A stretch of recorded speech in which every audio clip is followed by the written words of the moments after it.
Bonjour à tous et à toutes, bienvenue dans Culture Pot, je suis Mox. Je suis Stain. Et attendez, qui c'est ça? Qui c'est avec nous? C'est le Mécalor qui est là. Le Mécalor! Alexandre le Mécalor sur YouTube. Et Alexandre Miniature sur Instagram. Tous les réseaux sociaux de Alexandre seront dans la description de cette vidéo. Il est avec nous aujourd'hui pour le premier épisode en fit de Culture Pot. Merci de m'avoir invité pour cette émission. Merci d'être venu. Merci d'avoir d'être venu, accepté. mec. Comment ça marche les épisodes avec un invité, Maxime? Alors, les épisodes avec des invités fonctionnent de cette manière. Les invités ramènent 4 sujets, ou plus, ou moins, peu importe. Plus, il y a plusieurs sujets. Un certain nombre de sujets dont on n'a aucune information. On pioche un sujet au hasard et cette personne nous décrit en fait son sujet. Et on en parle à trois, tout On simplement. en parle, on en discute comme 3 bons amis. Exactement. Alors, combien t'as de sujets avec nous aujourd'hui, Mécalor? Comment t'appelles aujourd'hui? Alexandre, Mécalor, Miniature? On va m'appeler Alexandre. Ok. Alexandre. Moi je vais t'appeler connard. Moi je vais t'appeler le Xander. Alexander.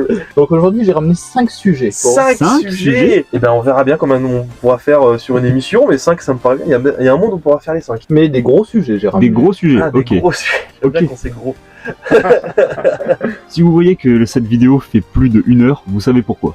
Alors, Et si ben, on entrait dans le vif du sujet Entrons et dans le on vif du tirait un au hasard. il a vraiment un randomizer quoi. Ouais, donc c'est tombé sur le 4. Quel est le sujet 4? Le sujet 4 est Elden Ring, la difficulté dans les jeux vidéo. Oh, Elden ça c'est Ring. visé, ça tu me vises, ça j'en suis sûr. Non, parce que je voulais parler de la difficulté dans les jeux vidéo. Qu'est-ce qu'une bonne difficulté? Qu'est-ce qu'une mauvaise difficulté? Je voulais être un peu technique dans cette Je émission. pense que la bonne difficulté c'est quand c'est un peu dur mais pas trop. La mauvaise difficulté c'est quand c'est un peu dur mais pas trop. Mais c'est pas pareil. C'est pas pareil. Bonjour, je suis vieux. Toi qui aura la référence, marque-la dans les commentaires. Pour moi, la difficulté dans les jeux vidéo, la mauvaise difficulté, je pense, c'est quand les ennemis ils sont trop pétés, genre 15 000 points de vie et toi tu fais que 20 dégâts. C'est vrai. Je pense que c'est un peu nul de faire ça. Bah laissons Alexandre développer. Oui, moi je Oui, pense c'est vraiment. Oui, arrête de parler, vraiment. Je suis en train de... C'est mon émission en fait. À un moment donné. Par exemple, comme a souligné Mox, le sac à PV, comme on appelle dans le milieu, ça c'est une flemme de développeur pour créer de la difficulté. Moi j'appelle ça de la flemme. Parce que tu te dis, mettre bourrer 50 000 PV, toi t'en fais 20, tu attaques, tu vas mettre 3 quarts d'heure à faire ce boss, ça c'est de la mauvaise difficulté. Alors que le boss il est tout bidon. Totalement d'accord. Alors que quand nous prenons l'exemple du jeu vidéo Elden Ring, où les patterns des boss sont bien définis et le sac à PV n'est pratiquement pas existant, je trouve que ceci est une bonne difficulté. Parce que Elden Ring, tu es obligé de te surpasser. Je trouve que la difficulté est faite pour te surpasser, pour continuer à avancer dans l'histoire et avoir ta petite récompense. C'est satisfaisant, c'est ça que tu veux dire. Ouais, la c'est bonne, ça. la Tu bonne difficulté. kiffes quand t'as fumé ton petit boss là, t'es content. Tu en retires une bonne expérience, genre la difficulté de ce boss que tu as réussi à vaincre par tes propres moyens parce que tu connais le jeu. Mais est-ce que dans ce genre de cas, on parle de vraie difficulté? Parce que c'est plus un côté tryharder. C'est plus du tryhard que de la difficulté. Ah, après, ça reste dans la difficulté. Par exemple, c'est tu prends un forcément- jeu, tu prends un autre jeu classique, pour prendre par exemple Space Marine sur Xbox 360. Un jeu très classique finalement. Oui, très classique, que 10 personnes l'ont fait, mais il y a le 2 qui arrive là. Ah bah laisse Pas tomber. non plus exister, mais Non, c'est un TPS, un petit TPS dans l'univers de Warhammer 40 000, où la difficulté, plus tu l'augmentes, plus le nombre d'ennemis apparaît, plus les boss deviennent techniques. Comme dans Space Marine, où les boss deviennent plus techniques, les ennemis sont plus nombreux, donc tu dois gérer plus tes munitions. Je trouve faire le jeu en difficulté supérieure, difficile, ça apporte quelque chose en plus. Je trouve, pour moi en tout cas, je trouve que finir un jeu en difficile, qui a passé 1 semaine, voire 2, je sais pas pourquoi, mais le jeu il te dit bravo, tu as réussi à me vaincre, voici une petite récompense, par exemple un petit item légendaire, un petit truc comme ça, mais tu te sens satisfait. C'est peut-être parce que j'ai un esprit de tryharder ou hardcore gamer, Peut-être bien. parce que je fais beaucoup de jeux en difficile, voire extra difficile, comme d'autres séries de jeux que peut-être nous parlerons dans cette émission. Spoiler. spoiler. Si le sujet tombe, bien sûr. Nous verrons. Nous verrons bien. Je sais pas si je suis un grand fan des jeux difficiles en vrai. Moi, je suis quelqu'un qui aime bien jouer en mode facile déjà. Je suis partie de ces rares personnes qui aiment bien Ah oui jouer. Ouais, après, moi, je suis partie de la team qui met beaucoup d'attention sur le scénario d'un jeu. Et du coup, ça me gonfle vite quand le jeu devient dur si je suis impliqué par le scénario, tu vois. Ouais. Bah, par exemple, les No More Heroes. Tout le monde voit ce que que c'est? Oui. Legend of Morrowind. Pour ceux qui connaissent pas, du coup, qui écoutent le podcast, c'est une série de jeux. Il y a eu trois jeux plus un spin-off. Et du coup, le délire, c'est un truc. En plus, pour le coup, c'est un jeu qui est vraiment dur. Où on suit un perso qui est une espèce de nerd vraiment flingué qui a acheté une épée laser sur internet et qui a décidé de devenir un espèce de tueur à gages. Et au fur et à mesure des jeux, il va aller péter la gueule des tueurs à gages qui sont plus forts que lui. Et ouais, genre, c'est un scénario débile. Vraiment, c'est nanardesque, tu vois. Mais moi, j'aime bien, ça me fait grave marrer. Et je voulais le voir avancer et tout. Surtout qu'en plus, la récompense ultime pour lui, c'est en fait, s'il bat tous les tueurs à gages et que ça devient le numéro 1, il peut coucher avec la meuf qui l'a embauché. Ok. Et tu vois, c'est le genre de truc que je trouve tellement con, ça me donne envie de voir à la fin, tu vois. Ouais, c'est clair. Et le deuxième jeu, il est trop bien, il y a plein de trucs trop bien, genre le gameplay est trop cool, l'histoire elle est vachement plus intéressante que celle du premier, tu vois, il y a plein de trucs vraiment trop intéressants. Mais le boss de fin, Souvent, le boss de fin c'est une purge. Cet enculé, il a 3 phases. En fait, en plus ils te font douter, parce que la première phase il est super simple, c'est juste il vole genre dans toutes les pièces et il fait comme un con en volant là. Okay. Et t'as juste à lui péter la tronche et après ça devient un mec super musclé qui te one shot en un combo que tu peux pas contrer, qu'il faut esquiver comme un connard et il a juste un coup qui te tue gratos. Super. Et c'est insupportable. Ouais. Et tu vois, genre dans ce genre de jeu, j'aimerais bien avoir une difficulté facile pour pouvoir skipper ce genre de combat de boss parce que au final, la fin, je suis allé voir sur internet et ça m'a gonflé. Ouais, ça c'est le move vraiment de base quand on a marre d'un jeu, mais Ouais, voilà. c'est pas le truc que tu devrais faire parce que le jeu est trop dur. Il faudrait pouvoir toi-même réussir à finir le jeu, donc pouvoir baisser la difficulté si ça va pas. Et moi, c'est pareil, c'est quelque chose que j'aime pas dans le jeu vidéo, les jeux difficiles en vrai. C'est quelque chose que j'aime pas. J'ai envie de me sentir genre maître de mes mouvements dans un jeu, de réussir à faire ce que je veux et pas juste galérer parce que les boss ils ont trop de PV ou ils sont trop forts ou ils me tuent vite. Moi, je veux réussir à faire des trucs facilement, tu vois. C'est une preuve de faiblesse, ça, Maxime. T'es quelqu'un de faible. Je suis faible, mais je m'en fous. J'ai envie de jouer à des jeux où Je suis faible aussi, je suis allé voir les fins sur internet. Ouais. Mais tu vois, Après, des fois, faut insister, tu vois. Comme je dis, c'est pas en essayant 3 fois, on abandonne et on va voir ailleurs que tu vas réussir à te surpasser. ouais, mais tu vois, il y a des jeux où j'ai plus envie d'autres. Je pense, par exemple, tu vois, Yakuza 7, qui est un de mes jeux all time. Là, pour le coup, le boss de fin, c'était un peu cette idée-là, c'était hardcore. Et surtout, ce qui est horrible dans le boss de fin de Yakuza 7, c'est que le boss, il a une attaque totalement aléatoire. Elle te one shot. C'est une attaque aléatoire. Peu importe les PV que t'as, peu importe comment t'es stuffé, s'il te touche et que t'es pas en garde, t'es mort. Et c'est insupportable. Mais vu que c'est une attaque aléatoire, tu vois, ben j'ai tryhardé quand même. Mais parce que le boss en soi était pas difficile. C'est vraiment cette attaque aléatoire qui me saoule. Mais en fait, t'as un don pour trouver les jeux où le boss de fin, il y a tout le temps une attaque qui te one-shot, en fait. Mec, moi j'y peux rien. Attends, j'en ai fait des jeux, mais moi, c'est des jeux pas souvent arrivé. Hein. C'est des jeux japonais en plus, donc c'est ça. Je pense que c'est les japonais, c'est des gros tryharders de fous. Ils sont insupportables. Je te jure, bah, y a juste à voir les boss de fin des JRPG. Bah, de toute façon, Yakuza 7, c'est un JRPG, hein. Ouais, donc, mais je veux dire, Final Fantasy, admettons, où tu te bats contre littéralement Dieu. Ouais. Bon. Oh, ça. Persona 5 aussi, il y avait un boss de fin horrible. Enfin, moi j'ai pas fait la vraie fin, donc je sais pas ce qu'il vaut le vrai boss de fin. Mais rien que celui de la fausse fin, il est déjà insupportable. Donc celui de la vraie fin, j'imagine pas. Moi, je me souviens surtout d'un boss qu'il fallait recommencer 8 fois pour avoir sa vraie force. Alors, celui-là, j'ai fait 5 tries, j'ai été jusqu'à la phase 5. Et après, j'ai continué le scénario comme c'était un boss optionnel. C'est pas Kingdom Hearts qui a un des persos, un des boss de fin avec le plus de phases et les plus durs, genre. Le boss de fin de Kingdom Hearts 1, il y a pas genre 8 phases, un truc comme ça?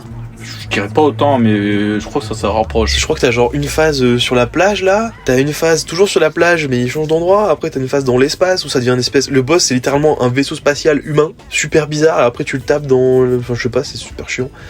Je sais que moi j'avais lancé Kingdom Hearts, j'avais bien aimé Kingdom Hearts, je suis arrivé au boss de fin, j'ai dit non c'est bon. Et j'ai plus jamais fait Kingdom Hearts de ma vie, vraiment. Mais en fait, genre tu vois, je trouve que des fois ça peut niquer une envie de jouer au jeu, tu vois. Ouais. Kingdom Hearts, j'aimais trop l'univers, ça me donnait trop envie de continuer, mais juste le boss de fin du 1 m'a tellement saoulé, je dis flemme, je ferai pas les autres parce que j'ai pas envie d'avoir des boss de fin pareils sur tous les autres jeux, tu vois. Compréhensible. C'est comme dans certains jeux, on a des boss qui s'appellent les Noob Crushers. Ça, c'est... Notre ami Stein a fait l'expérience. Ouais. Mais j'ai lancé Elden Ring, j'ai chopé Elden Ring en début du mois, j'ai commencé, j'ai bien aimé, et j'ai eu Marguerite, il m'a tout shot genre 4 fois d'affilée, j'ai dit c'est bon, j'arrête. Voilà. Encore une victime de plus de Margit le déchu. Je suis un noob. Et il a perdu 80€. Non, ça va, je l'ai eu à 10 balles parce que j'avais une réduc. Ça va. Je l'ai pas eu cher, sinon je l'aurais pas pris, je pense. Parce que j'avoue que Elden Ring, c'est pas un jeu qui m'attire. En fait, il me donnait envie parce que l'univers a l'air vraiment intéressant à explorer. Et il est intéressant à explorer parce que du peu que je me suis baladé, c'était cool. Mais j'arrive vraiment pas. Pour le coup, c'est le deuxième Souls-like que je fais parce que j'avais fait Bloodborne aussi. Et c'est vraiment des univers. En fait, j'adore l'ambiance et le lore des jeux. Le gameplay, il me saoule trop. Genre, j'ai pas envie de jouer, ça me saoule de me faire péter le cul partout où je vais. Alors vraiment. Oh, ça c'est le début du jeu. Après tu te stuffes bien et tu roules sur le jeu. Hein. Pour avoir fait Dark Souls 1, Dark Souls 2, le 3 je l'ai pas fait par contre. Mais J'ai une vie, Alexandre. Moi aussi j'ai une vie, mais j'ai réussi à les faire sur mon temps libre. Du genre Margit le déchu, j'ai commencé, il était 4h du matin, j'ai fini à 10h du matin. Et tu dis que t'as une vie. Tu dis que t'as une vie. Oh, c'était pour une semaine de congé. Ah, bah voilà. Ah, c'est la semaine de congé, alors on pardonne. Non, et le sommeil, il est où, hein? Bah, et Margit me l'a piqué. C'est pas toi qui vas sortir une vidéo sur deux mecs qui ont fait une nuit blanche pour dessiner des BD. Sujet suivant. Ouais, je pense que Ouais, moi j'ai pas grand chose d'autre à dire. Moi, j'aime les jeux faciles. Moi aussi. Ah, moi je suis un gros tryhardos, dès que j'ai fini le jeu, je recommence en plus difficile. T'es fou aussi, toi. Ah, ça, Ouais. Moi, je finis un jeu, j'y retouche plus. Vraiment, ça m'arrive d'y retoucher quand même. Mais ça dépend lesquels. Ouais, ça dépend lesquels. Et souvent j'y retouche, mais longtemps après. En vrai, ouais, bah pareil, en vrai.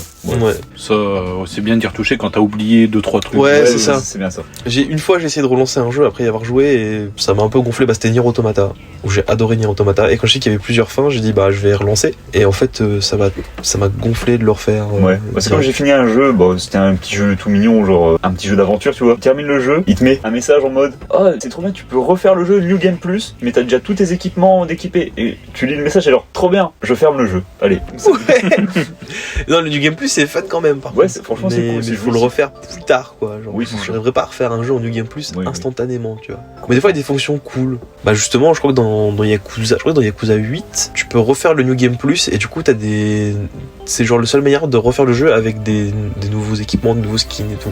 Ça, c'est cool. Bah, je crois que c'est franchement un des meilleurs New Game Plus que j'ai fait, c'était God of War, je pense. Parce que God of War, quand tu refais le New Game Plus, t'as des armures et des armes, pas d'armes, mais des bonus d'armes que tu peux avoir que avec le New Game Plus. Et ça, c'est cool, parce que t'as une vraie envie de refaire le New Game Plus Ouais, derrière. parce que là, t'as vraiment des trucs que tu pouvais pas faire dans le jeu de base, quoi. Ouais, Donc, c'est ça, bien. ça c'est Ouais, cool. Par exemple, des fois, quand le New Game Plus t'apporte pas grand chose, t'as pas envie de le faire. Oui, voilà, si c'est c'est juste vraiment tu refais quand- le jeu et t'es level up, flemme quoi. C'est quand t'es limité au level 100, tu fais le New Game Plus, tu vas jusqu'à 200. Ouais, voilà. Y a pas vraiment de. Non, c'est clair. Ça donne pas envie. Bon, voilà, moi je pense que j'ai rien d'autre à Ouais, dire. je pense qu'on a fait le tour. Est-ce qu'on tire un nouveau sujet Nouveau sujet. Alors, Sujet sera le numéro 1. Sujet numéro 1. Oh là, Gros sujet. oh là, Le il numéro est un. tout rouge, j'ai peur. Warhammer 40 000.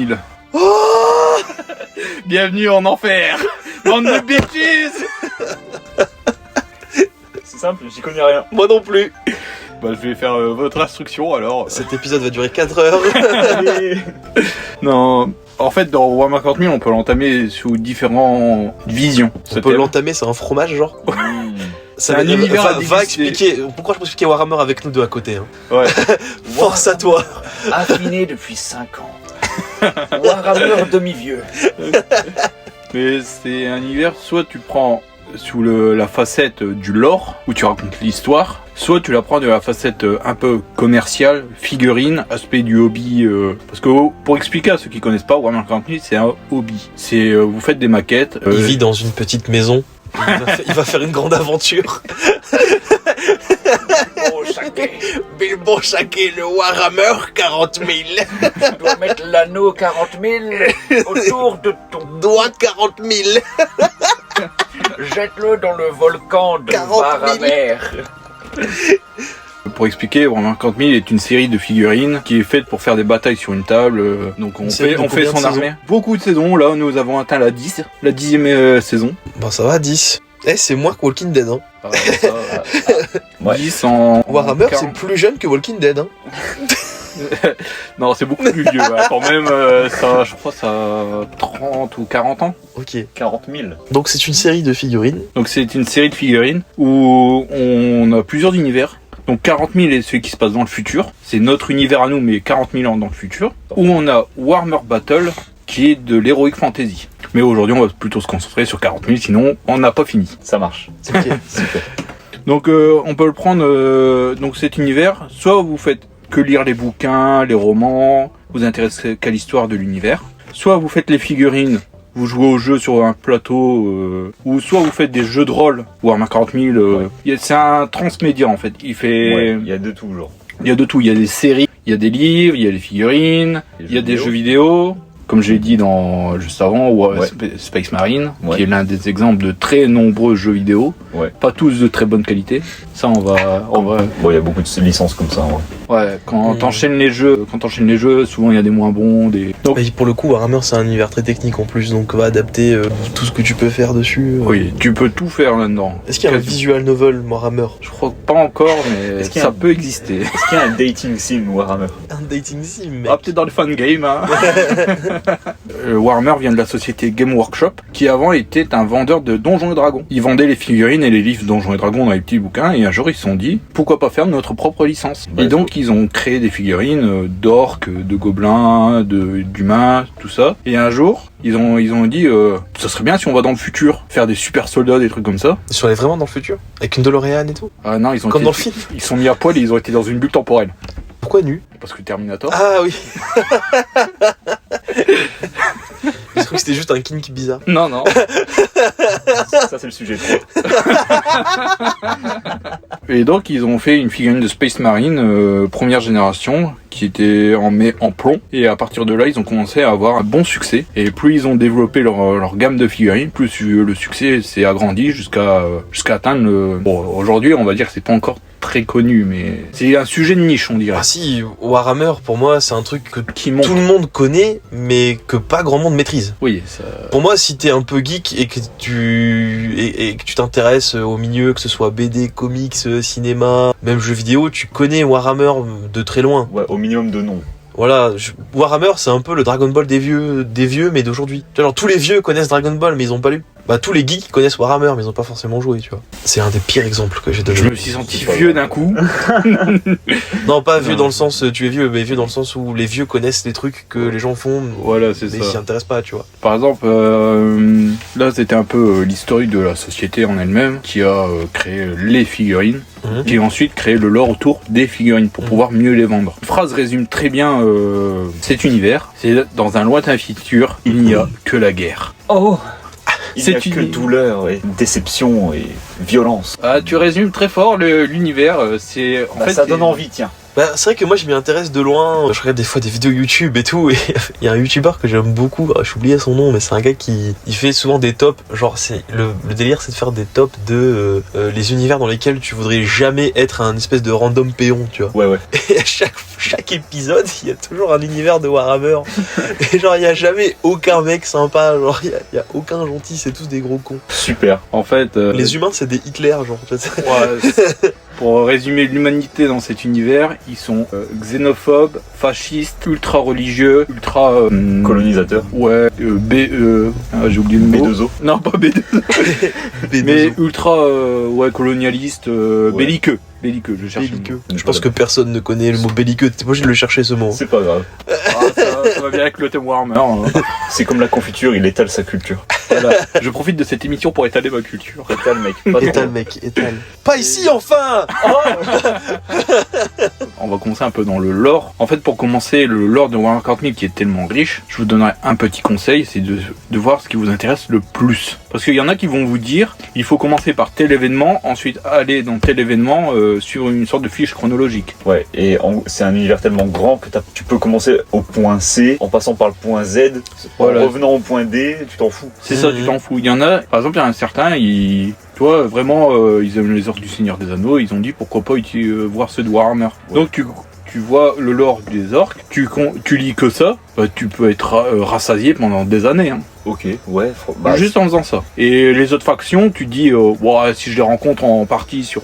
Mais est-ce que c'est possible qu'il y ait un mec un jour, genre, il connaisse tout de Warhammer par cœur? Tellement il y a de bouquins et de jeux vidéo et de machin. Ah non, Est-ce que c'est possible d'être un gars qui là, genre, moi je suis le mec, je connais tout Warhammer? Ah non, je ne pense pas. Il y a... Même les créateurs. Les créateurs, ils doivent créer des fichiers pour se souvenir de tel événement dans tel truc. Et de temps en temps, ils font des douilles pour réarranger le lore. Non, mais si tu savais, mec, je vends, genre, moi dans le magasin où je travaille, je dois récupérer, genre, au moins 10 romans Warhammer au mois, genre. Ouais, différents, hein, pas 10 d'un seul, hein, 10 romans différents de Warhammer au mois. C'est dingue, en vrai, soit aussi étoffé, genre, Ouais. c'est pire que Star Wars. Ah oui, c'est bien pire que Star Wars. Et bon, c'est ma tech à moi, mais je trouve que c'est quand même un peu mieux écrit que Star Wars. Là, je vais m'attirer tous les fans de Star Wars. Censure ça, Maxime, par pitié. Based Alexandre.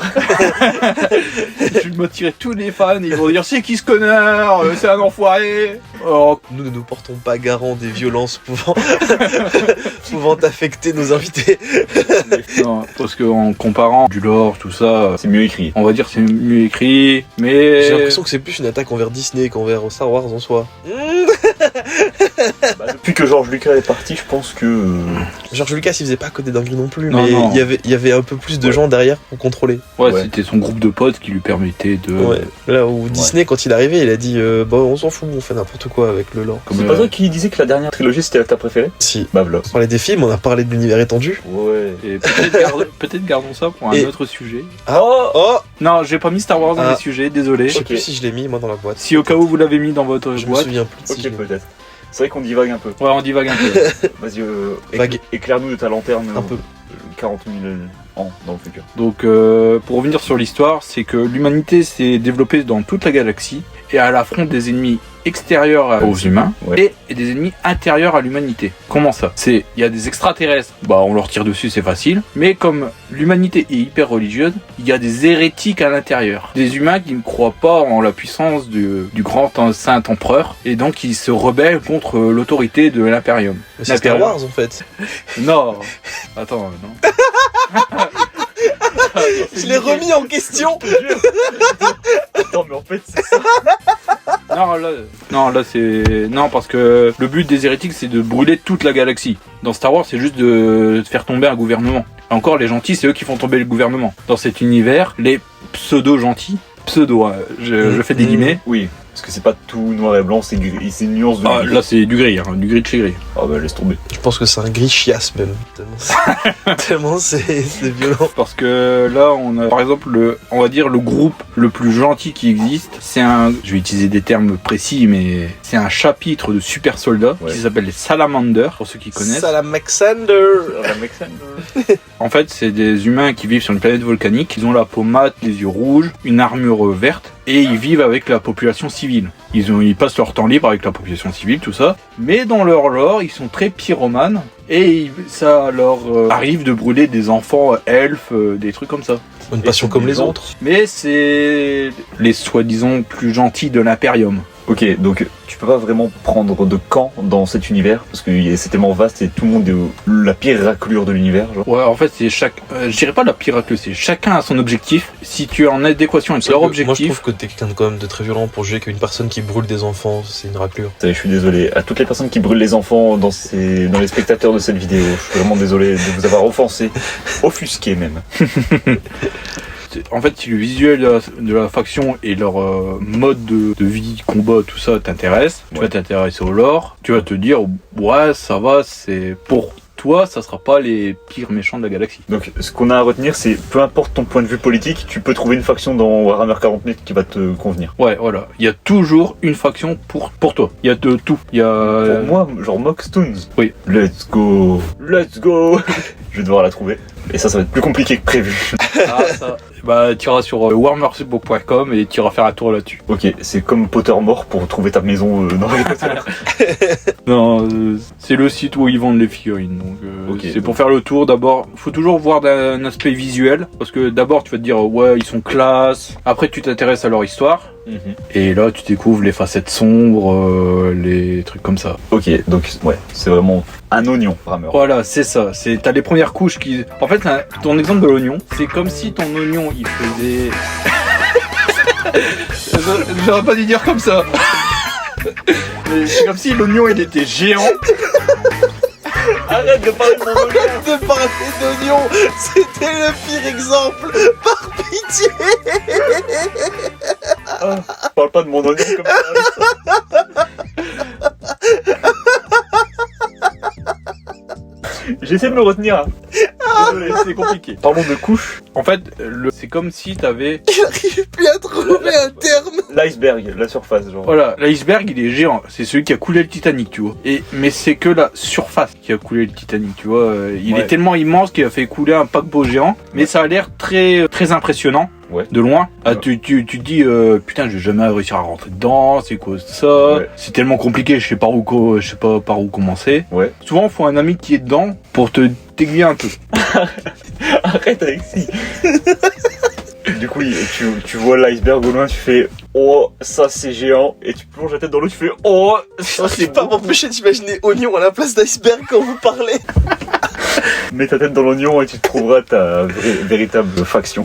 Bref, Warhammer, ça reste assez complexe, mais si t'as quelqu'un pour t'aider, Ça devient Ça très... Ça va. Facile. À ton Au idée. début pour guider dans le lore tout ça, mais après il y a les règles de jeu, là faut vraiment quelqu'un qui joue pour... Voilà. après, et puis après, faut s'intéresser au jeu aussi. Il y en a qui s'intéressent qu'au lore. Bah oui, c'est pour ça, c'est ça que je te dis. C'est, par exemple, tu vois, moi je suis une personne qui va clairement avoir la flemme de lire toutes les règles de tous les jeux de Warhammer. Par contre, l'univers, il pourrait m'intéresser. Ouais, c'est Tu ça. Ouais, et ça par exemple, je peux guider à travers en disant qu'est-ce que tu préfères, t'orientes vers tel livre. Et même sur quelqu'un qui a pas envie de faire du transmédia, genre. Tu te dis, moi je suis un joueur de jeux vidéo, j'ai pas envie de lire, j'ai pas envie de jouer, machin. Est-ce que je vais réussir à me contenter avec les jeux vidéo? Oui, carrément. Revenons sur le jeu Space Marine. Son histoire tient de A à Z. Tu es dedans de tout le long et il te présente pas les subtilités, mais les premières couches. D'accord. Il te présente les premières couches. Ouais, puis je pense que c'est tellement un univers vaste et avec tellement d'informations que tu peux faire n'importe quel truc, genre livre, jeu vidéo, peu importe, t'auras forcément une histoire. Même si c'est le truc le plus nul de Warhammer, t'auras une histoire qui tient la route. Ça, comment dire, c'est toujours bien fait. Il y a des histoires moyennes avec les autres, comme c'est un vaste univers. C'est sûr. Et puis après, Warhammer, c'est un univers qui a inspiré beaucoup de choses aussi. Bah, genre, je pense, là, on est sur l'actu, il y a la série Fallout qui est sortie. La confrérie de l'acier dans Fallout, c'est clairement inspiré de Warhammer, non? Ou c'est juste une impression? Non, c'est juste une impression. Je sais pas, des grands mecs en armure qui s'amusent à tirer sur tout ce qu'ils trouvent. Pour moi, ça me fait grave penser au Space Marine. Hein. Ah, mais là, c'est un petit mélange en fait. La confrérie de l'acier, je te dirais, c'est un mélange entre deux factions de Warhammer 40 000, entre des Space Marines et l'Adeptus Mechanicus. Parce que eux, la confrérie de l'acier, ils cherchent des technologies perdues en ayant des grosses armures géantes et en tirant sur tout ce qui n'est pas avec eux. Tout ce qui est archéologique finalement. Voilà, c'est ça. Donc c'est... Il a dit oui. La vie, c'est pas Indiana Jones, Alexandre. Je vais être archéologue et tirer sur tout ce que je trouve. Let's go, mec. Par exemple, je te dirais un exemple qui s'est vraiment bien inspiré, c'est le jeu vidéo StarCraft. StarCraft, au début, ça devait être un jeu Warhammer 40 000. Mais au dernier moment, Games Workshop s'est retiré du deal avec Blizzard. Mais Blizzard a continué leur jeu, mais en changeant 2-3 détails. Les Terrans, c'est les Space Marines. Les Protoss, c'est les Eldar. Et les Zerg, c'est les Tyrannides. Ok. Ça marche. Moi, j'ai toujours cru, quand j'étais gosse, que tout ce qui est Warcraft et Warhammer, c'était dans le même univers. Ben là, on peut voir pourquoi tu pensais ça. Bah, pour StarCraft, ouais, mais genre World of Warcraft, ça n'a rien à voir, tu vois. C'est vrai, mais vu que c'est un univers fantastique qui se déroule comme dans Warhammer, avec des orques, etc., je pense qu'il y a des éléments qui coïncident. s'inspireraient pas entre eux aussi. Ah, si, Possible, Ouais, à mon non avis. Possible, possible qui repompe 2-3 trucs par-ci par-là. Ensuite, je vais te inspirer par-ci par-là. Ah, c'est compliqué. Faut choisir mes mots. Tu veux faire quoi? Tu veux me faire quoi, Alexandre? Des pompes. Ah ouais, Ah ouais, mec. Mais Bref. Je pense qu'on a fait le tour de Warhammer. oh là, on a que Enfin, On a égratigné la surface. oui. Si on veut juste donner envie aux gens d'y aller, ça m'a l'air bien. Oui, Je sais pas. Est-ce que tu as peut-être des sites ou des forums que tu peux conseiller pour donner aux gens de l'envie de se lancer Ouais. dans cette Ou des licence? trucs, des trucs dans lesquels se lancer aussi, peut-être, pour les néophytes. La meilleure porte d'entrée, genre. La meilleure porte d'entrée, je pense à une série vidéo qui est en cours, qui est en train de se faire en ce moment, de la chaîne de AlphaCast, qui résume bien l'esprit. Pour l'instant, il a fait sur l'univers en lui-même. Et il fait ça avec des petits sketchs, des trucs comme ça. Mais après, il faut vraiment voir. En fait, moi je dirais, c'est faire un tour des factions, trouver la faction qui te plaît le plus, explorer son lore. Et si tu veux explorer le lore de faction qui est ennemie de la tienne, tu pars, tu dévies un petit peu, tu lis 2-3 histoires sur. Ok.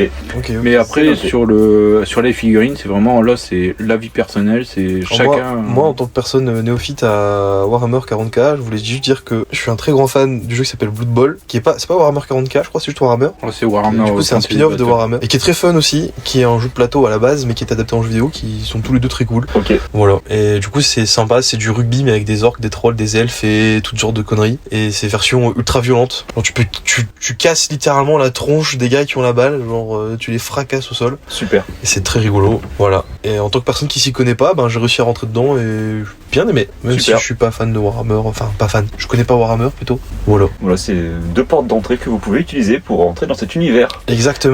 Et si on passait à un autre sujet, Un troisième sujet. un troisième sujet, le 3. C'est un autre univers Oh là là. qui est cette fois-ci japonais. C'est Mobile Suit Gundam. Oh. Encore un vaste univers. Les gens ils vont croire que j'ai pas de vie. Hein. Je m'attendais à un autre univers. Ouais, moi aussi. Un univers bien plus... Ok. Non, je suis resté sauf pour votre émission quand même. Ah ouais. Comme c'est entre potes. Justement, c'est ça qui est bizarre.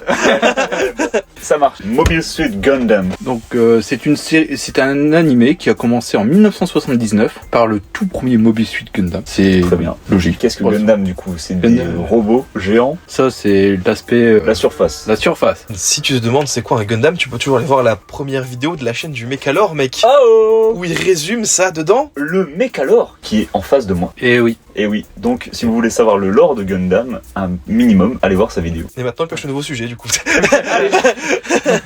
Non, du coup, décris-nous un petit peu ce qu'est Gundam en général. En général, c'est souvent une guerre entre deux camps qui s'opposent, mais qu'ils ont fait une avancée technologique qui sont les robots géants. Ils s'affrontent avec ça, mais derrière les robots géants, tout ce qui est clinquant, la guerre, tout ça, il y a un petit message anti-guerre, anti-politique actuelle du Japon, des trucs comme ça. Mhm. Comme l'un des derniers films qui est sorti, qui s'appelle Mobile Suit Gundam Atawe, l'éclat d'Atawe en français, où il dénonce les superpositions du gouvernement qui ne fait rien pour l'environnement, des trucs comme ça. Ouais, qui sont juste là pour s'enrichir. Voilà, c'est ça. Et donc, mais dans un contexte de SF, parce que l'humanité c'est parti dans l'espace, où ils ont créé des colonies parce que il y avait une surpopulation. Je vais pas rentrer trop en détail sur ce parti de l'histoire, Ouais. parce que c'est à découvrir, franchement. Ok. C'est encore un univers qui fait peur, parce qu'il y a 40 ans, De l'or derrière, ouais. putain, il y a plus de 45 ans, je crois. Ça fait... Ouais, Attends, 79, j'utilise. ouais, Tu sais pas. ouais, ça fait 45 à peu près, 46. Ouais, 45 ans à peu près. Donc il y a 45 ans d'animé, de manga et de visual novel qui sont sortis. Mhm. Donc ça peut faire peur. Et pour pas vous trop faire peur, il existe aussi un multivers. Ok, bon. Let's go. Comme dans tout le truc du monde entier maintenant, genre Ouais. chaque série a son multivers et franchement, ça me donne pas envie. Mais là, le multivers, il est bien fait parce que chaque histoire se contente vraiment dans son univers. Ça va, il n'y a pas d'interlocution, il Non, n'y a pas de il y a- Ouais, croisement. ouais, c'est plus pour pouvoir faire raconter d'autres trucs. Voilà, c'est d'autres problématiques. C'est des what if. What if, non, il n'y a pas de what if, mais c'est plus du genre la première série racontait l'histoire de Amuro Rei qui devient pilote du Gundam, qui affronte la principauté de Zéon, qui est un ensemble de colonies qui en a marre du gouvernance de la fédération terrienne. C'est un peu Star Wars en fait. Arrête de mettre ça. Non, là. Donc, Rien à voir, mec. eux ils se rebellent et ils commencent à attaquer la Terre et on va le suivre sur la dernière année de la guerre où quasiment je crois que c'est 80% de la population a été détruite. Pourquoi il y a de la surpopulation alors? Non, c'est avant cet événement. Ok, ça marche. Il y avait une surpopulation sur la Terre, on est parti en colonie, ces colonies se sont rebellées et on a perdu 80% de la population, un truc comme Le ça. problème est réglé alors, c'est bon, pourquoi ils se plaignent? C'est à cause du gouvernement. C'est toujours le gouvernement. Ouais, il y a c'est très politique, Gundam c'est très politique, J'aime pas la politique. mais c'est caché derrière le combat des robots. Ah, les robots, j'aime bien. c'est bon. Boum, boum dans l'espace. C'est ça, et il existe une grande trame qui s'appelle Universal Century, Ok. qui est la trame principale. Donc tout ce qui est Universal Century est relié entre eux. Donc c'est un truc que tu peux commencer à regarder, genre Voilà. c'est la chronologie basique. Voilà, c'est la basique. C'est le tout premier Gundam commence en 0079 After Colony. Après, la deuxième série, c'est en 80. Après, tu augmentes jusqu'à le 150 ans, je crois. Il y a une série qui se passe 150 ans plus tard. Ok, donc c'est vraiment la suite logique en fait, c'est Ouais. l'histoire. De Même les épisodes, les séries sont reliées par des personnages qui se rencontrent. qui sont récurrents aussi. Oui, c'est ça. Par exemple, Ok. Amuro Rei, il Le est bien le tout premier. Il apparaît dans 1, 2, 3, je dirais bien 4 séries et un film. Ok, ça marche. Bah c'est cool du coup, au moins, pour ceux qui ont peur de se lancer dedans, il y a vraiment la trame principale du coup. Voilà, c'est la plus grande trame, c'est l'Universal Century. Mais moi je dirais pour commencer Gundam, c'est pas celle-là qu'il faut aller voir. C'est celle de Gundam WO, qui est plus courte, vraiment plus courte. C'est 2 saisons et un film. Et en plus, les saisons, elles font 25 épisodes de 20 minutes. Ce qui est correct. Et c'est la série qui représente bien ce que représente un Gundam. Ok, donc t'as vraiment toute la description de ce qu'est un Gundam et le pourquoi du comment. Voilà, c'est ça. En fait, pour décrire l'histoire, c'est que à cause de la perte des énergies fossiles, donc l'humanité s'est tournée vers de l'énergie renouvelable. Mais il y a un consortium d'Afrique, que eux ils étaient encore sur les anciennes énergies, qui commencent à se rebeller. Et après, ça crée 3 grands blocs qui ont le monopole contre de l'énergie renouvelable. Et on va suivre les aventures de Setsuna F. Seiyen, qui est un pilote de Gundam. Mais lui, il fait partie d'une organisation qui s'appelle Celestia Bing, qui contre la guerre. Mais il y a un petit twist dedans que je ne dirai pas, mais faut regarder les premiers épisodes pour comprendre. Ok, donc c'est un placement logique, cette série de WO. C'est ça, c'est WO qui se déroule dans une certaine partie de la chronologie Universal Century. Non, c'est dans le multivers. Là, t'es dans le multivers. Donc Elle existe par elle-même. Ça a l'air très simple de rentrer dedans. Donc, si ce que tu nous disais, Universal Century, c'est une ligne. C'est la plus grande ligne. C'est la plus grande ligne. Et pour ceux qui ont peur de faire la plus grande ligne, il existe des lignes plus courtes. Donc vraiment des sortes de, entre guillemets, spin-off de cette plus grande ligne. Voilà, c'est ça. Des spin-offs qui parlent d'autres choses. Ça marche, ok. Par exemple, là, c'était WO, ça parle de la consommation d'énergie, les enfants soldats, ça parle de plein de sujets joyeux. Super. Ça a l'air fun, effectivement. Ouais, mais c'est bien admis. C'est bien admis, moi j'ai dit... c'est bien admis amené, bien amené. Le pauvre, ça marche. Je l'embête depuis tout à l'heure. Donc voilà. Je dirais celui-là, elle date un peu. Elle date de 2009, je dirais. Mais elle est encore sublime. À regarder des fois quand tu t'arrêtes sur une frame c'est un peu dégueulasse, mais quand tu t'arrêtes sur la frame voilà, faut pas faire ça, faut regarder animé pour une raison, voilà, c'est ça. Mais franchement c'est l'une des plus belles, je le trouve. Après j'ai hâte de voir, c'est le prochain film qui sort en ce moment. Quand on vous parle, c'est Gundam Seed Freedom qui sort au cinéma, mais pour 2 jours seulement. Ouais, parce que ils ont déjà tenté un autre film Gundam. On était 13 dans la salle et il y en a 3 qui ont abandonné en cours. Ok, donc c'était pas des initiés, c'était juste des gens lambda qui se sont dit robot géant, ça va être trop bien. Après surtout que c'est un sujet de niche, le Gundam. C'est un truc qui est... Ouais. Justement, t'avais fait une vidéo intéressante sur ta chaîne où tu questionnais des gens à propos de... d'ailleurs, moi et Maxime, on était dedans, sur leur appréhension au niveau de l'univers Gundam. Ça reste un truc qui est très niche et mine de rien, je pense que la majorité des fans de cet univers, ça reste des Japonais, pour la plupart, ils sont initiés dedans depuis tout petit. Et puis, il y a aussi le côté... Là, je suis désolé, je vais taper là où ça fait mal, mais la majorité des fans de Gundam, quand on est une personne qui n'est pas dedans, on a tendance à avoir peur un peu. Ça donne pas forcément envie d'aller dedans. Oui, ça, quand un fan te commence à discuter, même entre fans, des fois c'est la guerre. Ouais. Alors quand un fan voit un non-fan et il essaie de le convertir... Je vais encore remettre ça sur le tapis, mais moi, un fan de Gundam, je le vois un peu comme un fan de Star Wars des fois. T'oses pas aller dans le lore, rentrer dedans forcément, parce qu'il te fait tellement peur, il te donne pas envie d'aller dedans, tu vois. Et je pense que pour vraiment donner envie à quelqu'un de rentrer dans le Gundam, ce serait de vraiment dire la surface, genre en gros c'est un truc super dans le futur, tu vois, c'est super politique où il y a des énergies fossiles et tout qui ont disparu et puis ils se battent pour les énergies renouvelables. Après un truc qui est bien, trop bien, mec. Un truc qui est bien, c'est de mettre sur le fait établi aussi. Il y a plein d'animés de Gundam et on n'est pas au courant que c'est des animés de Gundam. Tu vois, par exemple, Gurren Lagann, c'est un animé de Gundam à la base, non? Je savais même pas. Enfin, il y a du Gundam dedans, mais c'est pas... Ouais, on appelle ça le genre mecha. Oui, mecha, pardon. Voilà, du coup, c'est plus genre mecha. Code Geass, c'est du mecha aussi, je crois, non? Code Geass. Voilà, tiens. Des animés qui sont populaires, que plein de gens regardent, mais sans le savoir que c'est du Gundam, forcément, parce que c'est un élément plus discret, tu vois. Ouais. Et du coup, tu leur dis, bah si t'aimes bien le mecha, regarde, t'aimes bien ça. Et là, peut-être que ça va les pousser à aller dedans. Ouais. Moi, le seul animé de mecha que j'ai vu, c'est Evangelion. J'ai adoré. Ça, Evangelion, un très bon cru. J'ai du mal à rentrer dedans, je vous avoue. Ouais, ça... Il est un peu...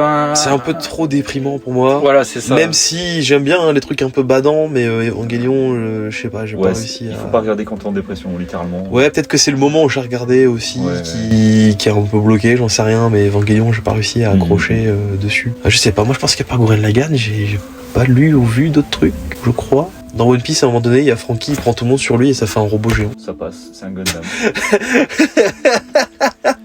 Après, il existe une blague qui dit que l'attaque des titans est un animé de mecha. Il y a le, Ça se tient. il y a le manga Batman où il se bat avec un robot géant. Ah oui, c'est vrai. Batman Ninja. Il y a Batman Ninja aussi, c'est vrai. C'est pas ça que je pensais, mais ouais, Ah, ça tu marche pensais aussi. à Justice Buster non Justice Buster, ouais. Le Justice Buster, c'est un... Il y a pas Batman en robot géant dans le nouveau Justice League Non, Suicide Squad. Suicide Squad, ouais. Dans le jeu vidéo? Ouais, le combat Gundam, le combat... Non, c'est pas un robot, c'est... il utilise un espèce de... En fait, il utilise le sérum de l'épouvantail pour devenir un monstre géant, mais c'est pas un robot. Ok, super. C'est nul, de toute façon le jeu Suicide Squad globalement il est à skipper comme le premier film, hein. Ça marche. C'est pas un banger. Ça marche. Mais par contre ouais effectivement t'as le film Batman Ninja qui est très cool, qui se fait beaucoup démonter. Alors c'est dommage, d'ailleurs il est dans mes sujets parce que je veux défendre ce film. Ok, ça marche. Il s'est pas mal fait démonter par les fans parce que c'est moche, c'est pas Batman, machin, nana, c'est un what if, ta gueule. Et mini spoil, à la fin du film, Batman se tape contre un Megazord. C'est ça, c'est un Megazord. Ouais, En fusion de château. En gros, il y a genre 5 contrées et en fait elles sont toutes dirigées par un méchant de Batman. T'as le pingouin, le Joker, machin. Et en fait leur palais japonais fusionne pour faire un Megazord. Et Batman utilise un robot géant fait de chauve-souris pour leur péter la gueule. Trop bien. Bonne interrogation. Ouais, ça me fait rire, moi j'aime bien ce délire. Donc là, on a un peu digressé, mais. Ouais, on a un Oui. peu digressé, mais après on avait fait le tour, je pense. Enfin, encore une fois, on n'a pas fait le tour complet, mais on pour, a fait que pour effleurer introduire la des surface. gens. Parce que j'ai vraiment choisi des gros sujets. Ouais. Oui, bah après on a aussi dans nos, on a déjà parlé de gros sujets avant aussi, mais on va pas non plus. Après, il existe aussi, Détaillé. pour ceux qui préfèrent les shonen, il existe une série Gundam, mais pour les shonen, c'est Bill Fighter.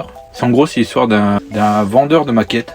Et dans cet univers, les maquettes sont animées grâce à des particules et ils font des combats de maquettes. Ok. En vrai, ça me donne envie. Et c'est que des Gundam. Des C'est- mini Gundam, genre. Des mini Gundam un peu customisés, tout ça. Et il C'est y a... une espèce de Beyblade du Gundam. Oh, let's go, Voilà, mec. c'est ça. C'était pour vendre les maquettes surtout. Mais... C'est un Pokémon Ouais, du bah. Gundam. Donc la première saison, elle est bien. La deuxième, elle est bof. Si La tu- troisième, c'est la pire. Si tu veux donner envie à des gens de plonger dans Gundam, dis pas que c'est nul. Oui. Non, ouais, ils je le sais. verront eux-mêmes. Ouais, mais non, faut éviter. Il y en a une à éviter, mais pour regarder la suivante, faut la regarder quand même. C'est compliqué. Ça marche. J'essaye de donner des bons exemples, mais c'est Non, mais compliqué. après, je trouve que. Ah ouais, ça donne envie du coup. Non, mais je veux dire pour cette série-là. La première série, elle est bien. La première saison, la Bill Fighter. Après, ça va, je trouve que t'as bien survolé le sujet, ça peut donner envie aux gens. Hein. Bah Ouais. ouais, qui sait. Ça, grâce à votre émission. Mais moi, Ouais. c'est ce que j'avais déjà dit de base. Je pense que ça fait partie des univers que si j'avais eu le temps à un moment donné, je me serais peut-être rentré mis dedans. Mais j'ai tellement d'univers à travailler à côté. Je suis encore en train de bosser le lore de Star Wars, donc j'ai encore moins de vie, tu vois. Mais en vrai, c'est un univers qui est très intéressant, je trouve. Mais faut motiver à rentrer dedans. Ouais, Après, ça, je Comme Warhammer finalement. comme Warhammer. Je pense que finalement, même si c'est des gros trucs comme ça, t'es pas obligé de survoler. Ça t'es pas. De toute façon, je pense que c'est même tout. pas possible de tout connaître de ce genre d'univers. Je pense que c'est impossible Ouais. de tout savoir. Tu peux aimer de loin, et c'est bien, et c'est totalement valide. Vous Mm. pouvez être un normie de Gundam, comme un normie de Warhammer. Tout va bien, ne vous en faites pas. Ah, ça, Petit moment rassurant. on a chacun un univers où on est à fond dedans et d'autres où on est juste Exactement. au-dessus. C'est vrai que moi, je suis un gros nerd de Dreamland et je pense qu'il y a très peu de gens qui Moi, sont je aussi suis un gros nerds nerd de de Dreamland. courgettes, genre. Courgettes. Tout le temps. Pas du tout. Bref. Est-ce que t'as encore des choses à dire sur Gundam? Alors, je pense que j'ai fait un peu le tour. À moins bien. que vous voulez encore faire un sujet, mais Eh ben, T'as encore deux Somme- sujets. T'as encore deux sujets. Est-ce que les deux sujets sont faisables? 5 et le 2. Donne-les pas, mais juste dis si c'est faisable. genre, il y en a un qui est faisable. Bon, allez, pioche Max. C'est tombé sur le 5 là. Alors, c'est le court ou le long? C'est le long. C'est le long. Allez. Let's go. Parce que là, nous rentrons dans un autre sujet, encore au Japon, bien sûr, Ok. qui est le tokusatsu. Qu'est-ce que c'est? Le... Pourtant, tout le monde a déjà vu du tokusatsu. Bonjour, c'est l'épisode du nerd. Ouais, aujourd'hui, ouais. Vous faudra le nommer comme ça. Hein. L'épisode Ouais, du nerd, hein. l'épisode du nerd. Alexander. Non, en fait, tout le monde a déjà vu du tokusatsu au moins une fois dans sa vie.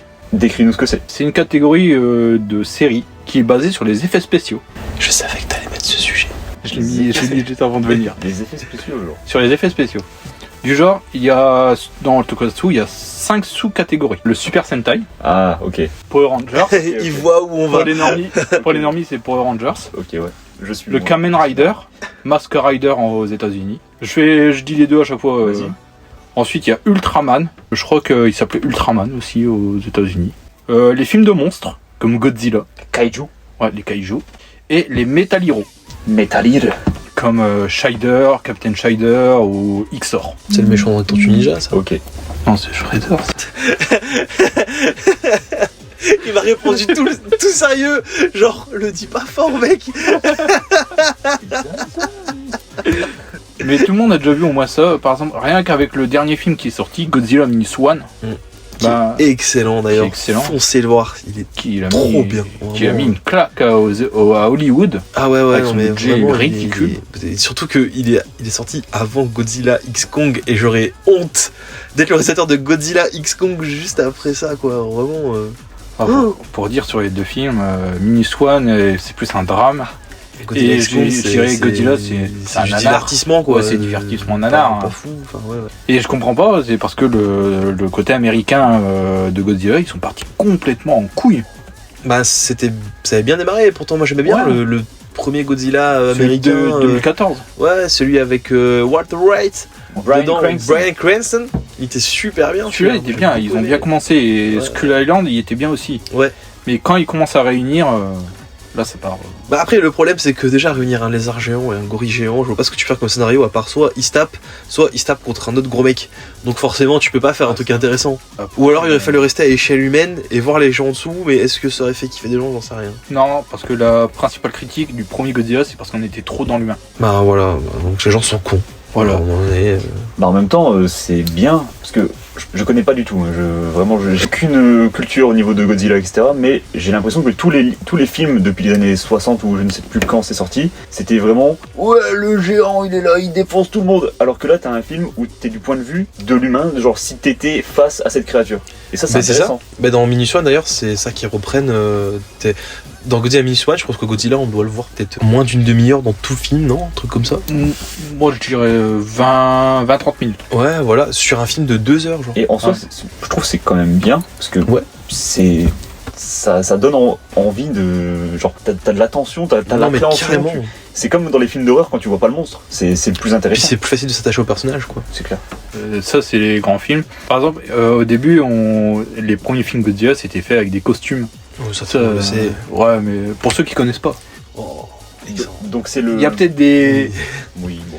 Après, c'est vrai que bon, les gens qui n'ont pas forcément la culture Godzilla, ils vont pas forcément Oui, savoir. c'est quoi, vrai. mais- Je suis d'accord. Donc, désolé, je t'ai interrompu, mais le lien du tokusatsu, c'est ça? Ouais, c'est ça. C'est que des trucs où il y a des gens costumés.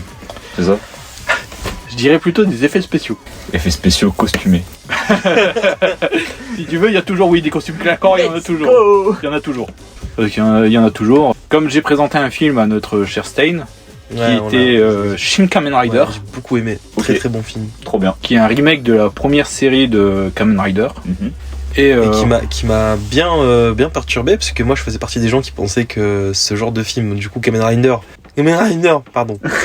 Kamen Rider, c'est visuellement, t'es une personne qui connaît pas du tout cet univers, admettons. Hein. Je suis Ouais. quelqu'un random qui débarque dans ce truc. Je me dis, Kamen Rider, c'est un Power Rangers tout seul. Ça me donne pas envie, parce que j'ai 25 ans, je suis une grande personne, je suis un adulte. Ça me saoule. Je fais mal à Alexandre là.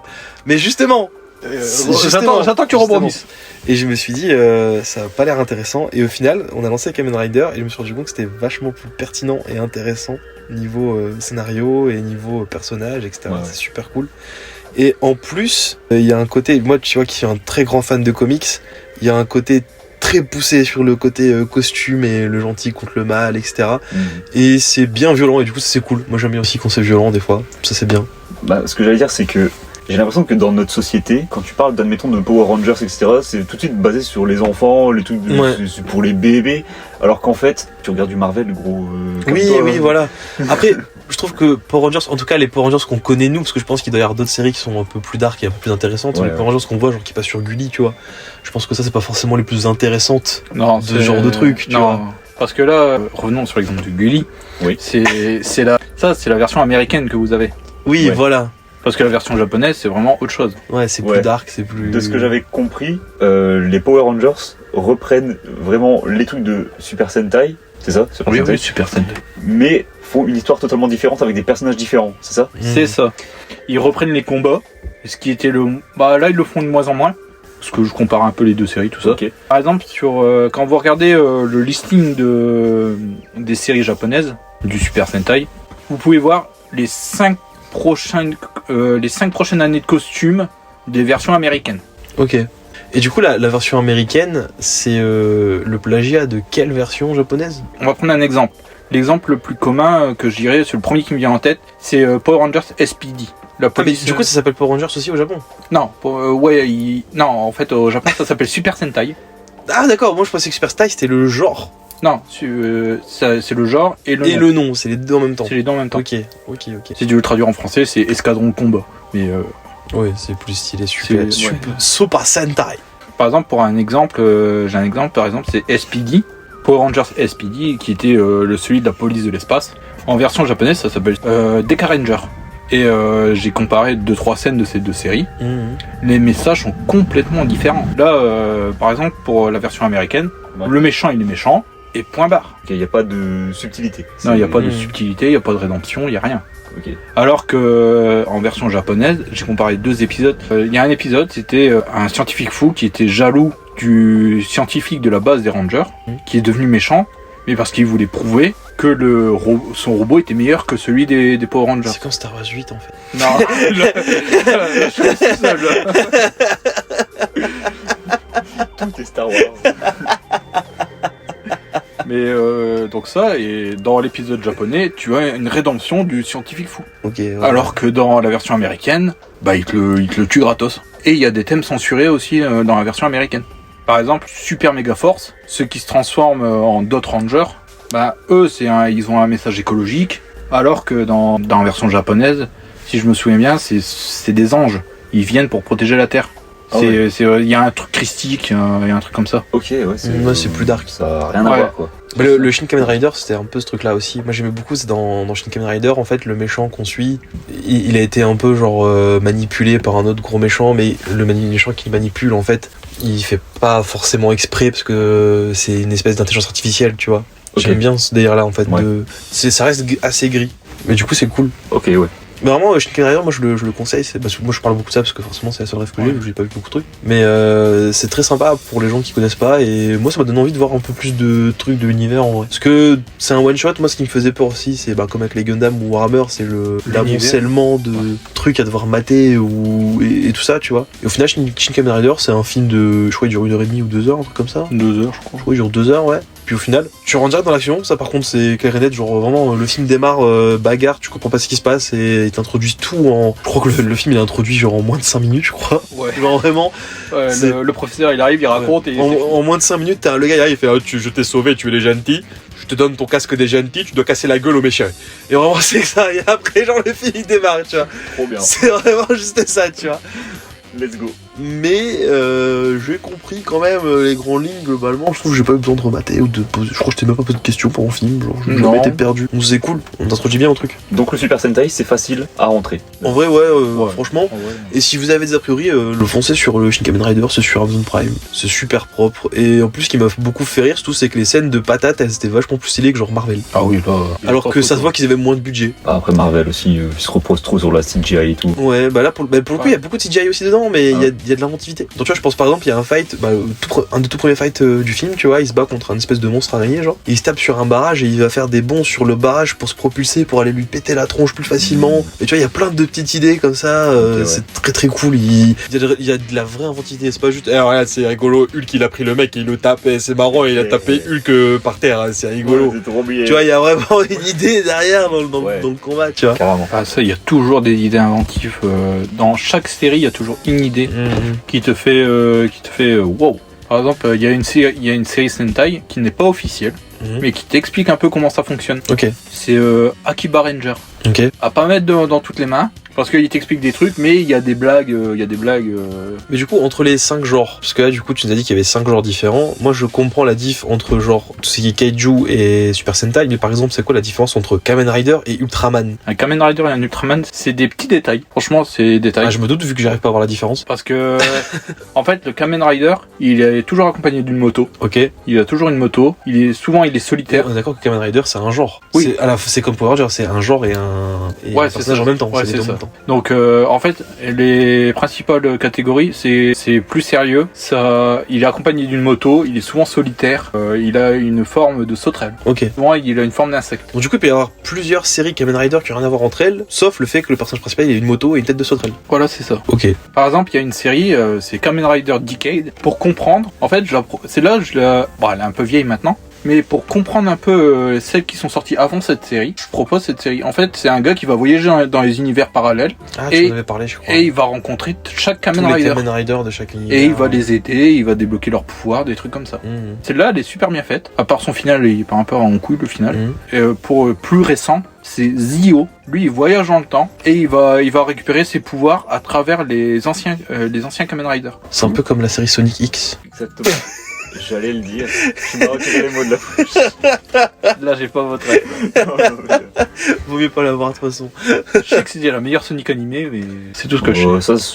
Ça débat. Ouais. Mais c'est pour une autre débat fois. du show. Ouais, c'est clair. Mais non, et l'Ultraman, pour revenir sur ta question, Ultraman, en fait, c'est un gars qui va fusionner avec un esprit extraterrestre, qui va le faire grandir de la taille des immeubles, et il va affronter des monstres de Mais l'espace. du coup, c'est la même chose, il y a plein d'Ultraman différents. Oui, il y a plein d'Ultraman différents. En fait, chaque année, il y a toujours un Super Sentai, un Kamen Rider et un Ultraman qui sort. En même temps, dans la même saison, genre. Dans la même saison. En fait, les Japonais, je crois que c'est le dimanche matin, ils ont tout le temps leur épisode de Super Sentai, leur épisode de Kamen Rider, et sur une autre chaîne, il y a un Ultraman. Ok. Et tu penses quoi des mangas, de ce genre de trucs? Ah, ça. T'en as lu un peu? Les mangas. Je sais que le manga Ultraman, apparemment, il y a beaucoup de gens qui disent que c'est un banger. Beaucoup de gens disent que c'est vraiment super bien. Celui avec un peu gore. Il y en a un qui est un peu trashouille et tout, ouais, je vais pas récupérer. C'est un comics. Ouais, le comics que Ah, mais non, toi, tu parles de Ultra Méga. Ouais. Non, il y a un manga Ultraman. Il y a un manga Ultraman? Il y a un manga Ultraman. Ouais, il y a un manga Ultraman. Et je crois qu'il y a genre 17 ou 18 tomes, genre un truc comme ça. Ah oui, c'est la série. Ok, j'ai les 13 volumes, mais il fallait que je m'en souvienne. Bah purée, moi j'oubliais que j'avais 13 volumes d'un truc. Non, on regarde ma bibliothèque, mec, je pense qu'il y a des trucs que j'ai oublié que je les ai. C'est faire. Oui, c'est. Ah non, là c'est une adaptation, c'est un peu différent. En fait, c'est la suite de la première série Ultraman. En fait, le début de l'histoire, tu suis le fils du gars qui a fusionné avec Ultraman, mais il a eu les pouvoirs d'Ultraman. Okay. Le fils a les pouvoirs d'Ultraman. D'accord. Et donc il va mettre une armure et faire un peu la police sur Terre. Okay. Parce que, ouais, vas-y. C'est Ultraman Junior. Ultraman Junior. Parce qu'en fait, moi, pareil, d'un œil extérieur, j'ai l'impression que les séries, elles se ressemblent beaucoup, parce que, bah, il y a toujours un thème, une thématique, une manière de raconter qui se retrouve à chaque fois, parce que j'imagine que c'est aussi, parce que, c'est lié dans le genre du truc, tu vois. Là où dans les mangas, des fois, il y a des petites libertés qui me donnent un peu plus envie de lire. Bah, tu vois, je pense par exemple, j'ai oublié le nom, mais je sais qu'ils ont fait un manga sur un Super Sentai, et genre, il est dépressif, je crois, où il a battu tous les méchants, enfin, je sais plus. Le concept, elle a l'air rigolo, parce que... c'est une parodie. Ouais, c'est une espèce de parodie. C'est Lone Ranger. Lone Ranger, c'est ça a l'air stylé ça, tu vois, Lone Ranger. Ça c'est... Ouais, je vois quoi. Ou sinon, il y a un autre truc, il y a un animé, c'est un Super Sentai. Ouais. Où le héros, il est amoureux de l'une des méchants. Bah voilà, tu vois, ce genre de truc, moi ça m'attire un peu plus parce que c'est rigolo, ça tire en dérision le truc. Il y a aussi le spin-off du gars qui a fait GTO, qui a fait Cabin Teacher, qui est marrant. J'ai lu ça. Ouais, genre j'ai pas terminé moi, mais ça a l'air rigolo. Je pense que GTO c'est mieux, mais oui, Cabin Teacher c'était rigolo. J'avais lu le tome 1, je savais c'était sympa et tout, tu vois. J'ai lu les 3 autres si tu veux. Il y a que 3 tomes. Et 4. Il y a que 4 tomes. Pour avoir lu les 4, je crois que le 4ème il est un peu osef, genre c'est un peu... Après Fujisawa apparemment lui à part GTO il a pas fait des trucs de fou. Bref, on s'éloigne du sujet. Genre moi tu vois je suis plus attiré par ces trucs là qui tournent en dérision les personnages parce que ça me donne moins l'impression que c'est toujours la même chose. Même si je pense que c'est pas toujours la même chose. Non en fait c'est juste l'univers qui change mais t'as souvent les mêmes épisodes qui reviennent. Voilà c'est ça et moi ça va vite me gonfler tu vois dans une série si j'ai toujours le même truc. Ouais si t'enchaînes 2 séries tu risques de revoir des similarités dans le scénario. Mais c'est ça tu vois. Tu sais c'est comme celui dont tu parlais tu confondais Ultra Mega, le concept est trop cool, c'est un comics où en fait on suit des Sentai qui se tapent contre des kaiju mais de manière méga violente sa grand-mère. Ça me chauffe aussi tu vois. Il y a le côté grosse bagarre et tout. Oui ça... On va se taper, je vais exploser Godzilla, je vais lui m'arracher la gueule. J'aime bien, moi. Je suis un bonhomme. C'est un bonhomme. Je suis un bonhomme. Parce que là, tu regardes un peu ce qui est en parodie, un peu ce qui est à l'écart de la série. Mais quand tu regardes à l'intérieur, il y a des trucs super bien, franchement. Comme la dernière saison de Sentai qu'ils ont fait, j'ai plus le nom, désolé, mais ils ont fait un truc vraiment épique, médiéval, fantastique, épique. Et les combats ils sont hallucinants. Mais l'histoire elle est pas mal. Mais par contre des fois il y a des gags pour les enfants. Très bien. C'est comme quand lors du visionnage de Shin Kamen Rider, on avait vu une deuxième série Rider, Amazon. Oui, tu m'avais montré. Que je t'ai expliqué, mais celle-là, elle part dans le trash, mais ultra violent, quoi. Mais tu sens qu'ils ont pas trop de budget dans certaines scènes. Ok, c'est stylé. En tout cas, moi, ça me donne envie de me lancer dans le truc, en vrai. Je pense que un jour lointain, on va pas se mytho, mais un jour lointain, je materai peut-être quelques séries, je pense, de Sentai. Sachant que j'aime beaucoup déjà tout ce qui est kaiju, etc. Moi, c'est déjà peut-être un univers un peu plus abordable, on va dire. Ouais, c'est ça. Comparé aux deux autres. Comparé aux deux autres, ouais, c'est un peu plus cool. Puis le fait que chaque saison, en fait, revienne à zéro, entre guillemets, ça rend le truc plus intéressant et tu vas te dire, je pense qu'on peut regarder n'importe quelle saison comme on veut. Il n'y a pas besoin d'avoir vu celle d'avant. Côté japonais, tu peux. Parce que côté américain, ils ont commencé à faire un fil rouge et tout. Ouais, mais américain, en même temps, moi de ce que je vois, les américains n'ont pas envie. Donc. Ah non. Ça se passe dans le Wisconsin avec des costumes japonais. Oui, voilà. Non, ça se donne pas envie. Côté japonais, alors là, en ce moment, ils partent dans des niveaux. Ils se renouvellent à chaque fois. Et ça... Celles qui viennent de se terminer, ils sont partis dans un univers où ils sont encore médiéval et ils affrontent des monstres, une société qui essaye de les détruire et les trucs sont un peu comme ils ont filmé Mandalorian avec un écran, oui, un fond vert. l'écran fond vert entre guillemets, ouais, je vois dans la grande salle Ouais, c'est ça, ils ont fait ça et les combats ils sont wow. Ok, ça marche. Ça donne envie aussi, ouais. Bah écoutez, vous avez un petit peu des petites pistes pour vous aventurer dans cet univers. Ouais. Bah je pense qu'on a fait le tour. Je pense. On a une belle émission là. Ouais, franchement, un beau bébé. Et ben Alexandre, merci d'être venu pour le premier épisode en fit. Merci le Mécalor d'être passé. Le Mécalor pour l'épisode du nerd. L'épisode du nerd. Du nerd. Là c'est l'épisode du nerd que vous aurez le plus nerd. Ouais, bah ouais, là pour le coup. Parce que sinon le titre il va faire 4 km quand même. Ouais. Là, le mot de la fin, Alexandre. Vive les univers de nerd. Vive les univers de nerd. Ouais. Ça marche.